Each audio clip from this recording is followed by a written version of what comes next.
Chairperson and the eminent members of the panel and friends. According to the latest statistics which has been released by the National Council of Applied Economic Research, in India only less than 3% of the children really want to make science as the career. This is the scenario in the population, particularly among the young children. Partly the parents are responsible, partly the media. You are exposing the child all the time to sports channel and going on seeing the one-day cricket matches. Definitely your child wants to be nothing less than a cricketer, and in the morning the eminent speaker has elucidated how it could be a risky profession. Everybody cannot become a good sports person, and it could be a matter of luck before one really gets recognition. Now the universities who are engaged in teaching and research are plagued by several problems. Many times the syllabus are very old. They are not changed time to time to meet of the changes that are taking place in the science itself. And as has been mentioned now by Dr. Kamal, infrastructure is very poor in most of the universities. Even if a good infrastructure is maintained, it's the people who matter, not the equipments and the gadgets. Many times in the engineering faculty, etc., you do not see good professors around. They have left it long time back to join private engineering colleges which play a lot of money. So economics is also playing an important role in maintaining the quality or the type of education that one receives in colleges or universities. We are becoming more grade-oriented or oriented, succumbing to market forces, which forces to simply get marks. We try to do memorization without really understanding or appreciating the subject. These are some of the problems. Now, I would come to the point which is the theme, the second theme of this conference. What could be some of the suggestions or the solutions, remedies to improve science? First of all, as scientists, I would like to say that I particularly believe in networking and coordinating. In many of my projects that I have done on field, I have seen that I always collaborated with colleges, with the degree colleges in every state. Some of the surveys which we did are national, and we have particularly tried to improve the capacity building of the colleges, and we taught them whatever we were doing and inculcated the interest in the science, and many of the staff who interacted with us as well as the students who worked for us in the project, at the end of the project wanted to make science as a career. Innovation and therefore participation in projects as models for development are important, and that would invoke the curiosity.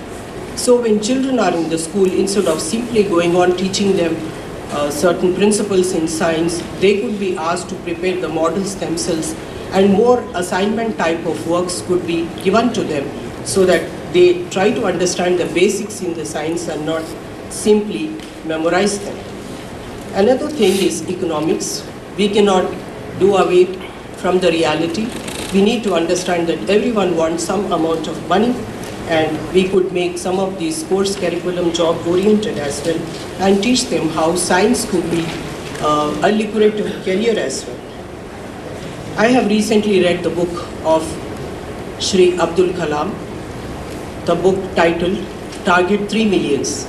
He has given any number of examples where science could be used even in the rural setup.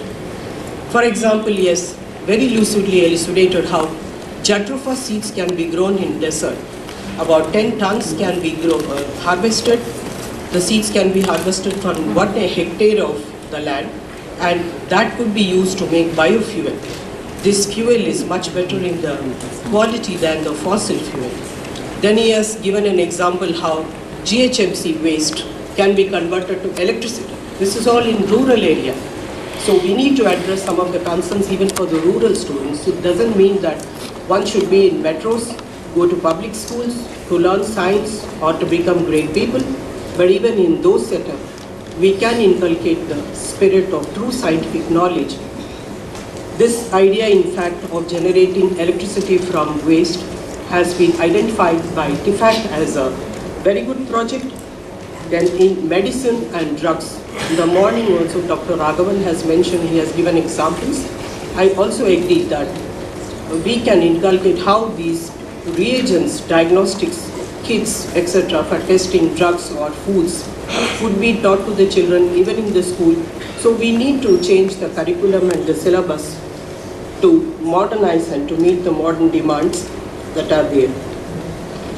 There are also other programs even for the rural setup called as providing urban amenities in rural areas. This is again an endeavor by Shri Abdul Kalam. He has created several such units all over India, and one could involve these units also to promote science among the rural people.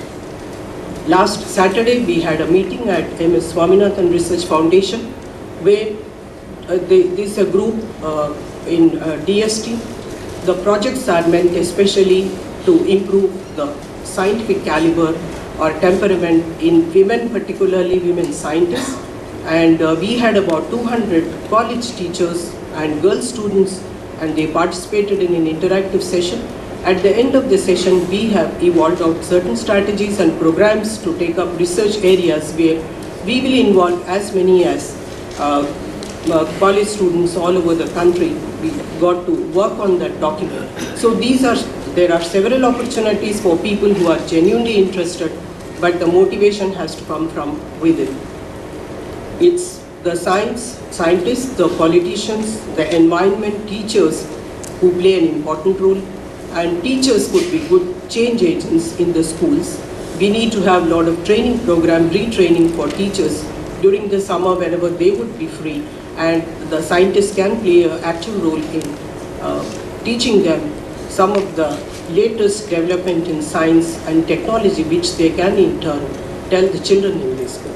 Thank you.